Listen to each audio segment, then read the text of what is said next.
This is a true story. It happened only a few months ago.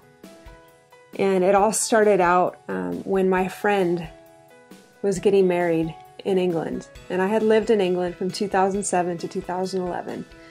It's been about 3 years since I had been back there. And I had been praying and wanting to go back and visit my friends and my family over there, my church family over there. And it just hadn't been happening. And so when I found out my friend was getting married, I was just feeling in my spirit, this is time. Still prayed that the money would come in, still looked for jobs. Nothing was coming up. A few weeks before, maybe about a month before, I actually got hit with taxes. And so rather than getting money towards this trip to England to celebrate with her, I was set back a bit.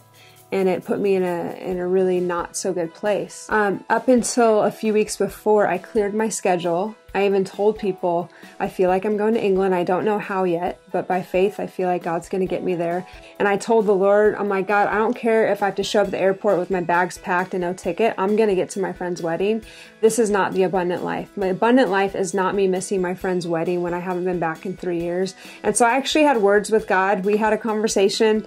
It was a little heated. Nothing else was opening up. I never got the finances. I didn't get points donated to me. I just couldn't.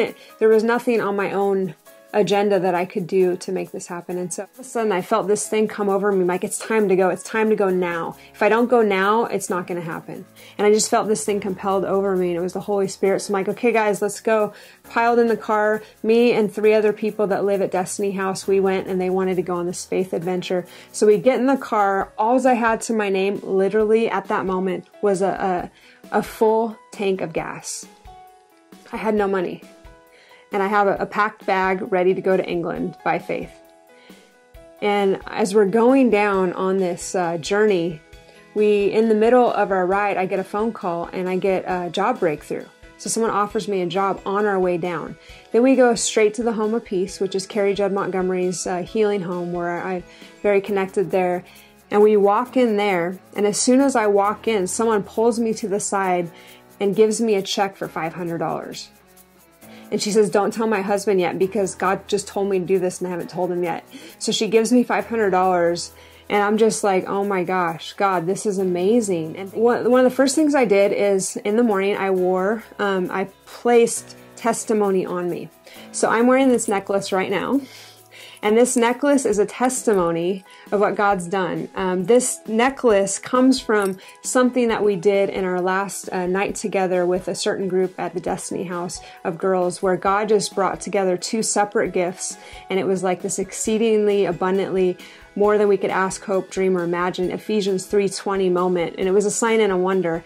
And it happened in this necklace. And so I wore this as a testimony that I was going to feast on. I'm like, God, I need this to happen to me today. I need the exceedingly abundantly life that you promised. And so I'm going to wear this as a prophetic act that you're going to do this again today. He's like, you have a ticket, right? And he looks at me with my bag and everything. And I'm like, no, I was actually going to ask you about standby. I've never flown on standby before. How do I do that? So he types in his stuff again, and he's like, oh yeah, we have like 40 tickets on standby. There's plenty of room. There'll be no problem. He's like, and then he asked me, he's like, who's your buddy?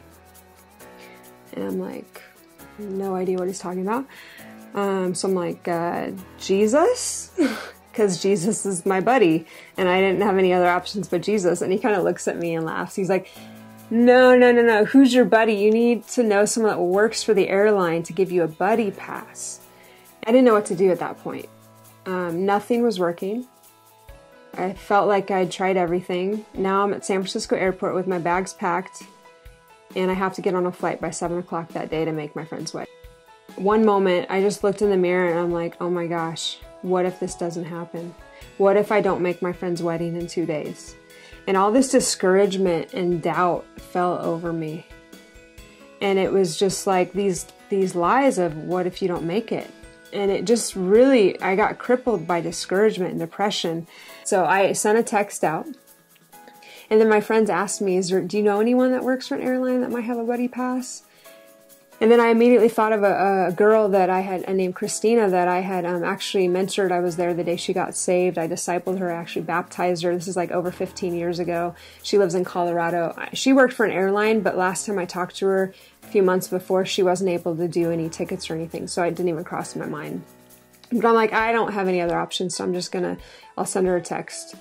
Send her Facebook, send her a text, and I just said, hey, do you work for American? So she calls me, and she's in Colorado, and I'm in California. She's like, hey, Jen, what's going on? And I'm like, not much, just hanging out. and then she's like, what's up? And I'm like, well, do you work for United?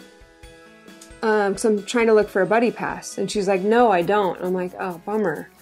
And she's like, I work for American, and we can do buddy passes. I'm like, really? And she's never done one before. And she's like, yeah, when do you need it by? And I'm like, actually at the airport, I need it right now. I need to get on a flight within the next few hours. And she's like, okay, let me see what I can do. It's totally like a movie now. And they're leading me blindly. I'm just following them. We get to the American. I type in my information. I'm still on the phone with Christina. I type in my information. I see my name pop up. A ticket from there to England pop out with my name on it. And as soon as that happened, you could feel God's presence in that airport. You could feel God's tangible presence. It was incredible. I look at my friends who are with me, and we're all in shock. We're like, oh my gosh, God did it. God did it. He did this miracle. I was so undone. I couldn't believe that he did it. I mean, I could believe, but I couldn't believe. It's like he didn't let me down. He didn't leave me hanging. When I went to the airport with a packed bag and no ticket, trusting in a promise that I felt was from the Lord, he didn't let me down. I felt like this testimony would go around the world, and it would dismantle strongholds of fear and infuse this generation with hope in a God who loves to love us. That was actually a text message I wrote before any of this breakthrough happened. I got to celebrate. I got to be there for the wedding on that Friday, and I got to celebrate with my friends and be there for such a special day and a promise fulfilled. And it was just amazing. I was so undone by God's love for me. And that's what he wants to do today. He wants to shift us from servants to friends and following what's in our hearts, because a lot of times he's put that in our hearts.